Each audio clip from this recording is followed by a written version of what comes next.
የምርመራ ውጤት ወጣ። ውጤቱን ያስቀየረው ዶክተር ሙስና ተከፍሎት እንዲያስቀይር በጣም ብዙ ብር የከፈለችው ወይዘሮ ባዩሽ ናት። የሀንዬ አያቷ በአንድ ነገር ራሷን አሳመነች።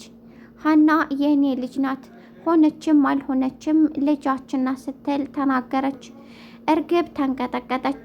ሰላም ሰላም የቻናሌ ቤተሰቦች እንዴት ናችሁ? ሰላማችሁ ብዝት ብዝዝት ይበልልኝ። ላይክ ሰብስክራይብ በማድረግ ቤተሰብ ሆኖ ውጤቱ ተቀየረ። ውጤቱ እንዲቀየር ትልቁ ሚና የተጫወተችው ወይዘሮ ባዩሽ ናት። ወይዘሮ ባዩሽ ምንም ከማድረግ ወደኋላ የማይላት አረመኔ ናት። ሀብትና ንብረት ለማገኘት ስትል የእህቷን ልጅ አምጥታ የሀንዬ አያት የወደፊት አያቷ አንድ ነገር በእርግጠኛ ሆኜ የምናገረው ነገር ሀና የኔ ልጅ እንደሆነች ነው የሚታየኝ ስትል ተናገረች። አብደሻል እንዴ? ከምርመራውም ውጤት ይሄንን ታያለሽ እንዴ? ብላ ተናገረቻል ልጇ። አሁን አንድ ነገር ያሰበችው ነገር አለ። እሱም ከምርመራው በላይ አንድ ነገር ማድረግ እንዳለባት እራሷን አሳምናለች። እሱም ሀንዬ የምትወደውንና የምጠል የምግብ አይነት ስለምታውቅ በዛ ለመመርመርና በጣም ትልቅ ምርመራ ለማድረግ ወስናለች። እሱም አቮካዶውን ለሀንዬ በመስጠት እንዲሁም ለእርግብ በመስጠት ማንኛዎቹ ይበሉታል የሚለውን ነገር በዛ ምርመራ ለማድረግ ራሷን አዘጋጅታለች። ዶክተሩ ምንም አላማረኝም አለች ከመግባቷ በፊት። በጣም የሚያስደነግጠው ነገር ምርመራው 99% ሀና እንደሆነች ነበር የሚያሳውቀው። ምርመራው እንዲቀየር የሀና የምርመራ ውጤት ወደ እርግብ እንዲሄድ፣ የእርግብ የምርመራ ውጤት ደግሞ የሀና እንዲሆን ዶክተሩን አዘዋለች።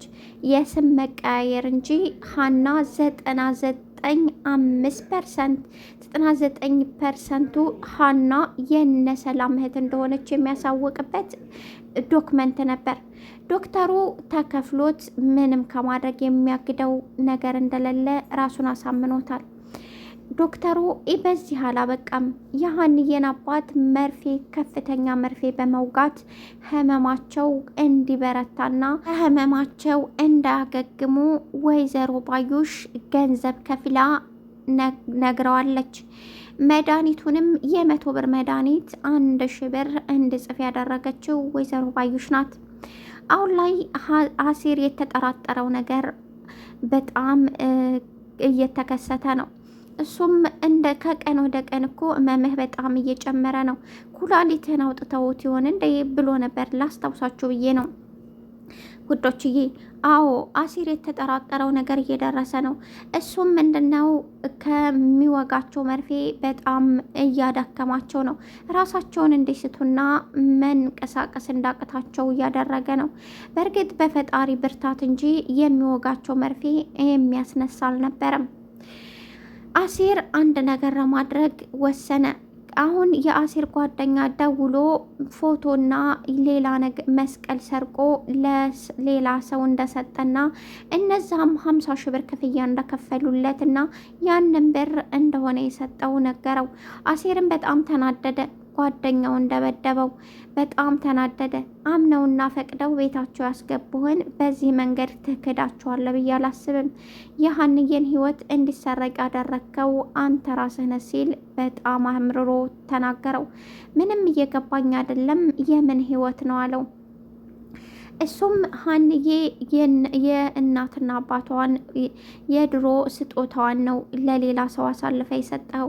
ለዛም ነው ተሰርቆ እኔ ልጅ ነኝ ብላ የነ ሀብትም ወይም ንብረት ለመውረስ ይመስላል የገባችው። በጣም ተናደደ። እኔ ሆነ ጥፋተኛው፣ እዛ ቤት መውሰድ አንተን አልነበረብኝም አለው። እኔ አንደኛ የሀናን አባት ለማሳከም በጣም ብዙ ብር ስለሚያስፈልግ የሰጡኝ ገንዘብ ደግሞ በጣም ብዙ ስለነበረ እንደዛ አደረኩኝ። እባክህን ይቅር በለኝ አለው። እሱም በፍጹም ከፊቴ ጥፋልኝ አለው። አሲር በጣም ተናደደ። አቶ ኖላዊ ያስጨነቃቸው ትልቅ ነገር አለ። ሀና ከቀን ወደ ቀን እየደከማትና በጣም እያለቀሰች እንደምትውል በደንብ ያውቃሉ። ነገር ግን ለመጠየቅ ይከፋታል እያሉ ምንም አይነት ጥያቄ አላቀረቡላትም። አቶ ኖላዊ ሁሉንም ነገር በደንብ ያውቃሉ። የድሮ ባለቤታቸው ይቅርታ የድሮ ባለቤታቸው ወይዘሮ ባዩሽ እንደሆነች ከዚህ በፊት ነግሬያችኋለሁ። ልጅ መውለድ አትችሉም፣ እኔ መውለድ ይፈልጋለሁ ብላ ትታው የሄደችው የአቶ ኖላዊ የመጀመሪያ ሚስቱ ወይዘሮ ባዩሽ ናት። ወይዘሮ ባዩሽን ቢያሳዩት በደንብ ያውቃሉ። ለዛም ነው አባትየው መዳን የለባቸውም፣ ከዚህ ህመማቸው ከቀን ወደ ቀን እየጨመረ ያለው በሚወጋቸው መርፌ ምክንያት ነው። ሀንዬ ምርመራው አሁን ላይ ሀንዬ ልጃቸው እንዳላደለች ወይዘሮ ሜላት አወቁ። ወይዘሮ ሜላት በጣም ተናደዱ። ድሮውንም ውሸታምና አጭበርባሪ እንደሆንሽ እኔ በእርግጥ በደንብ ነበር ማውቀው፣ ግን ልጆቼ ናቸው ያልተረዱት ስትል ተናገረች። ነገር ግን አያቷ በፍጹም ይሄንን መቀበል አቅቷቸዋል። ምክንያቱም ሀንዬ ልጃቸው እንደሆነች የሚያሳይ በጣም ብዙ ነገር አለ። እሱም የምታሳያቸው ክብር፣ እንዲሁም አሚን የምትልበት መንገድ፣ ሁሉም ነገር የድሮ ሀሴት የሚያሳይ ያየችው ሀንዬ ጋ ነው። ስለዚህ እርግብን መቀበል አቅቷቸዋል።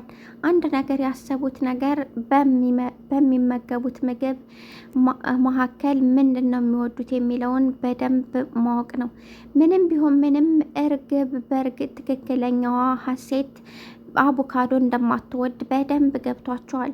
ለዛም ነው በአቮካዶ ለመፈተን እራሳቸውን ያዘጋጁት። ምላሴና ሰላም እየደነገጡ የሚመኙት የነበረው ሀንዬ ልጃቸው እህታቸው እንድትሆን ነበር። ነገር ግን ሁሉም ነገር አልተሳካም።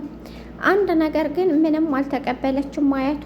እሷ በፍጹም እርግብ ሀሴት ልትሆን አትችልም፣ ሀሴት መሆን ያለባት ሀንዬ ናት ብላ ራሷን ከዶክተሩ ጋር አጣላች። ዶክተሩ ምንም አላማረኝም፣ ሲጀመር የሆነ ነገር ቀፎኛል ስትል ተናገረች። ሀንዬ አለቀሰች፣ በጣም አለቀሰች። ወይዘሮ ሜላት ውሸታም አጭበርባሪ፣ ገንዘብ ለመውሰድ ስትል ምናምን ብላ አከላፈተቻት። ሀንዬ በጣም አምረራ አለቀሰች። እትዬ ከዚህ በላይ እንዲናገሩኝ ልፈቅድላት አልችልም። እኔ እንዴት እንደዚህ እንደተፈጠረ አላውቅም። ነገር ግን እኔ ገንዘብ ወይም የሆነ ነገር ፈልጌ አይደለም የመጣሁት፣ እውነታውን እንድታውቁ ነበረ። እውነታው እኮ ይኸው ታወቀ። እርግብ ልጅ ሆነች፣ አንቺ አጭበርባሪ ስለሆንሽ ነው ብላ ሰደበቻት። ሰላምዬ ተቆጣች። የሰላምዬ አያት ዘወር በይ ከፊቴ ሂጂ ብላ ልጇን አባረረቻት። ሀንዬን እቅፍ አድርጋ አይዞሽ፣ ይሄ እኔም ያልተቀበልኩት ነገር ነው፣ አንቺ በእርግጥ ሀሴት ነሽ ያሏት ጊዜ ደስ አላት። አቀፈቻቸው፣ እሳቸውም አቀፏት። ውድና የተከበራቸው የቻናል ቤተሰቦች ይሄ ድራማ በጣም ብዙ ነገር አለው። ገና ብዙ ነገር ይወጣል። ገና ወይዘሮ ባዩሽ የአቶ ኖላዊ ባለቤት እንደሆነች ይታወቃል። ወደፊት ታውታላችሁ። እንዲሁም አሲር አባቱ ሞቷል የተባለው በህይወት እንዳለ፣ አባቱ ደግሞ የሀንዬ አባት እንደሆነ ወደፊት የምታዩት ይሆናል። ሀንዬና አሲር ይፋቀራሉ። በጣም ብዙ ነገር ይፈጠራል።